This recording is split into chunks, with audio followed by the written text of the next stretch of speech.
ప్రభుత్వ ఉద్యోగ ఖాళీలు భర్తీ చేయక పెండింగ్ పెడితే 10 సంవత్సరాలు దిల్సుఖ్ నగర్ చౌరస్తాల్లో, అశోక్ నగర్ చౌరస్తాల్లో, అమీర్పేట చౌరస్తాల్లో ఏండ్ల కొద్ది కోచింగ్ సెంటర్ల చుట్టూ తిరుగుతుంటే నిరుద్యోగ యువకులు సంవత్సరం తిరిగే లోపల 60,000 ప్రభుత్వ ఉద్యోగ నియామక పత్రాలు ఎల్పి స్టేడియంలో అందించి దేశంలోనే రికార్డు సృష్టించిన ప్రభుత్వం కాంగ్రెస్ ప్రభుత్వం, ప్రజా ప్రభుత్వం.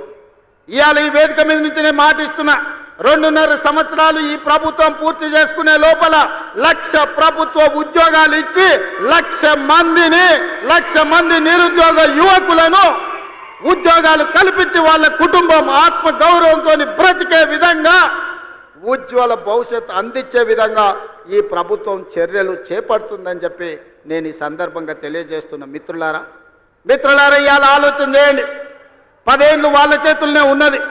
20 లక్షల కోట్లు చంద్రశేఖరరావు చేతికి వచ్చినాయి. 1,00,000 కోట్లు పెట్టి కట్టిన కాళేశ్వరం ఇవాళ కూలేశ్వరం అయిపోయింది. కట్టింది కూలింది 3 ఏళ్లలోనే అయిపోయింది. వెనకటికెవడో బుద్ధిమంతుడంట పందిరేస్తే కుక్కతోక తలిగి కూలిపోయిందంట. చంద్రశేఖరరావు కట్టిన కాళేశ్వరం 3 ఏళ్లలో కూలేశ్వరం అయింది. నేను అడుగుతున్న ఇవాళ ఈడికి వచ్చిన వాళ్ళను ఇంజనీర్లను, తెలంగాణ మేధావులను ఆలోచన చేయండి. 60-70 ఏళ్ల కింద మేము కట్టిన నాగార్జున సాగర్ ఎట్లుంది, మేము కట్టిన మూసీ నది ఎట్లుంది, మేము కట్టిన శ్రీశైలం ఎట్లుంది, మేము కట్టిన శ్రీరామ్ సాగర్ ఎట్లుంది, మేము కట్టిన కల్వకుర్తి ఎట్లుంది, భీమా ఎట్లుంది, నెట్టంపాడు ఎట్లుంది, కోయిల్ సాగర్ ఎట్లుంది, జూరాల ప్రాజెక్ట్ ఎట్లుంది. మాట్లాడదామా, చర్చ చేద్దామా? నాగార్జున సాగర్ కట్ట మీద మేం కట్టింది ఎట్లుందో మీరు కట్టిన మేడిగడ్డ సుందిల అన్నారం పోదమా? ఆడనే కూలిన కూలేశ్వరం కాడ మిమ్మల్ని ఉరి తీసినా తప్పు లేదు. మీరు కట్టుడు 1,00,000 కోట్లు మింగి తెలంగాణ ధనాన్ని దోసుకుని ఇవాళ 3 అడుగులైన ఆనాడు ఎట్లుండే ఈనాడు ఎట్లున్నాడో మీరు ఒక్కసారి ఆలోచన చెయ్యండి. ఆనాడు గంజి కష్టం ఉన్న 3 అడుగులైన ఇవాళ బెంజి కార్లలో తిరుగుతుండే ఎక్కడి నుంచి వచ్చినాయో మీరు ఒక్కసారి ఆలోచన చెయ్యండి. ఇవాళ మీరు మమ్మల్ని పని చేయలేదంటారా? ఇవాళ తుంగతుర్తికి పెద్దలు ఉత్తమ్ కుమార్ రెడ్డి గారు చెప్పిండ్రు, దేవాదుల నుంచి ఇక్కడికి నీళ్లు తేవాలే ప్యాకేజ్ నెంబర్ 6 నుంచి అని ఈ వేదిక మీద నుంచి నేను మాట ఇస్తున్నా. తుంగతుర్తి శాసనసభ నియోజకవర్గానికి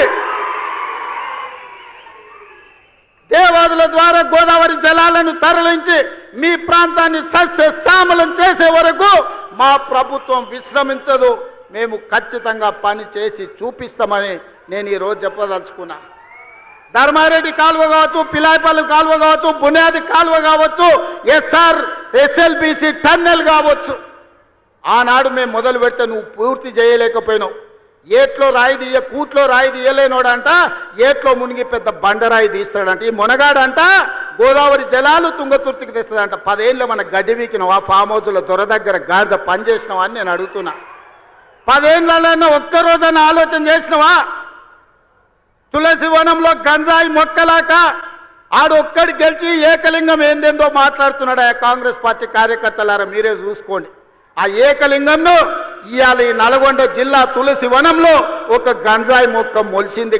పక్కనే వచ్చేసారి కూకటి వేళ్లతో నా గంజాయి మొక్కను బీకే బాధ్యత మీదే అని చెప్పి నేను ఈ సందర్భంగా తెలియజేస్తున్నా.